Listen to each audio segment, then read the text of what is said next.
अस्सलामुअलैकुम, good morning Pakistan. कैसे हैं आप लोग? आपको वैसे मैं रोज़ आपसे पूछती हूँ कैसे हैं आप लोग मुझसे पूछ सकते हैं मैं कैसी हूँ। कल छुट्टी करने की वजह मैं ठीक नहीं हूँ, मेरी आँखों थोड़ी गड़बड़ हो गई हैं।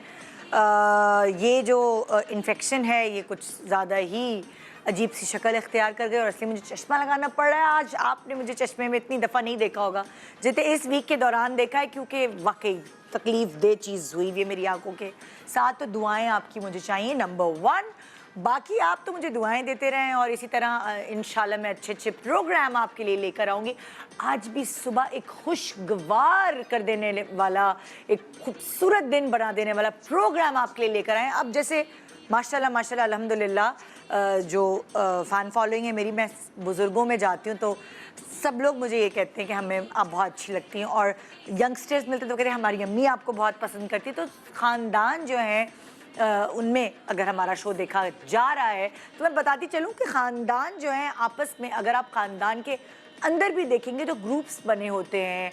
आई डोंट नो, कभी कभार ज़रा करीब रहने से ग्रुप्स बन जाते हैं, एक इलाके में रह रहे हैं, या ज़्यादा दूर रहने वालों के ग्रुप्स बन जाते हैं, करीब रहने वालों की लड़ाइयाँ हो रही होती हैं। अलग अलग वजूहात होती हैं ख़ानदानों की लड़ाइयों की। कब अगर आप मिसाल लें तो जायदाद के ऊपर हो सकती है, पैसों को ले सकती है, रिश्ता ना देने पर हो सकती है, रिश्ता करने के बाद हो सकती है,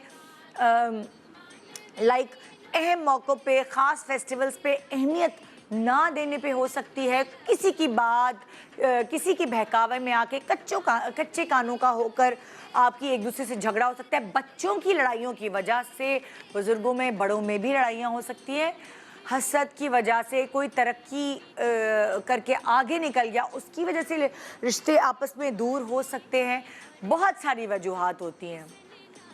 और अगर आप देखें तो कुछ ख़ानदान ऐसे होते हैं कि उनकी नस्ल दर नस्ल लड़ाइयाँ चल रही होती हैं, ख़ानदान एक दूसरे से बात नहीं करते हैं साला साल। जी, एक फ़लानी फैमिली है वो अपने मामू से बात नहीं करी तो वो दूसरे भी उसके जो ग्रुप वाले लोग हैं वो भी मामू से बात नहीं करेंगे। तो इस तरह फिर कोई बीच में पड़ता है और जाके सुलह सफाई होती है कुछ सालों बाद। मतलब हमने देखा है प्रैक्टिकली भी अपनी ज़िंदगियों में कि ऐसा होता है। लेकिन कुछ लोग जो है ना वो सारे ख़ानदान यूँ जुड़ कर रहते हैं, और वो ख़ानदान ऐसे होते हैं कि जब वो खुद इतने जुड़ जाते हैं, इतने मजबूत हो जाते हैं, जब दूसरे ख़ानदान से उनका मुकाबला होता है तो वो सबके छक्के छुड़ा देते हैं। वो उनमें इतनी यूनिटी होती है, चाहे वो सुर के कच्चे हों, चाहे उनके अंदर ताल मेल कुछ ना मिलती हो, लेकिन वो आपस में जब मिलते हैं तो दूसरों को ऐसे जाके हटाते हैं अपनी राह से कि आप सोच भी नहीं सकते। फॉर एग्ज़ाम्पल, अगर ख़ानदान कोई मिलकर बिज़नेस कर रहा होता है वो सबको पीछे छोड़ देता है, और ख़ानदानी बिज़नेस होता है उसको चला रहे होते हैं। कोई किसी चीज़ में एक्सपर्ट होता है, कोई किसी चीज़ में एक्सपर्ट होता है। आप हमारे चैनल की मिसाल देख सकते हैं कि पूरा ख़ानदान जब मिलकर बिज़नेस रन करता है तो देखिए कि माशाल्लाह से नंबर 1 चैनल सामने आता है। सबकी कोई ना कोई स्पेशलिटीज़ होती हैं। सो अगर मैं इस ख़ानदान को बिज़नेस और बाकी चीज़ों से लेकर आऊँ फ़न में, यानी कोई मुकाबला हो जाए ख़ानदानों के दरमियान, और ख़ास तौर पे वो जो शादी है वो अधूरी होती है ख़ानदान के कुछ लोगों के बगैर। भाई तुमने ही गाने हैं, तुमने ही डांस की प्रैक्टिसेस करानी है, और हमने बराबर वाले को या सामने वाले को हरा देना है।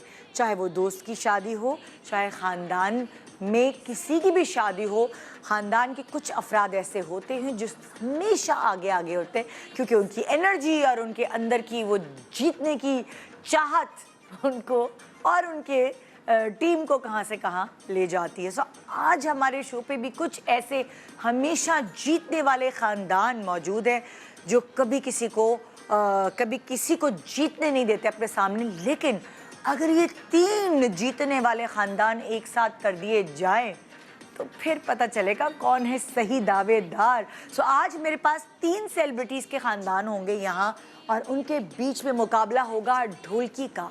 किसी की शादी नहीं है, सबकी शादियाँ हो चुकी हैं, लेकिन सबकी अपनी अपने बारी पर जब शादियाँ हुई ख़ानदान में तो कैसे उन्होंने सबको हराया, ये आज आप जानेंगे। और उनसे सीखे टिप्स कि किसी को, सामने वाले को हराने के लिए आपको अपने ख़ानदान में क्या चीज़ ऐड इन करनी चाहिए। तो रहिए मेरे साथ एक खुशगवार सुबह को गुजारने के लिए, एंड दिन तो आपका अच्छा हो ही जाएगा। सो एक ज़बरदस्त किस्म की जो वो ट्रैंक्विलाइजर या गोली मैं आपको दे रही हूँ एनर्जी की, आप इसे एब्जॉर्ब करें और जिए मेरे साथ। गुड मॉर्निंग पाकिस्तान, ब्रेक के बाद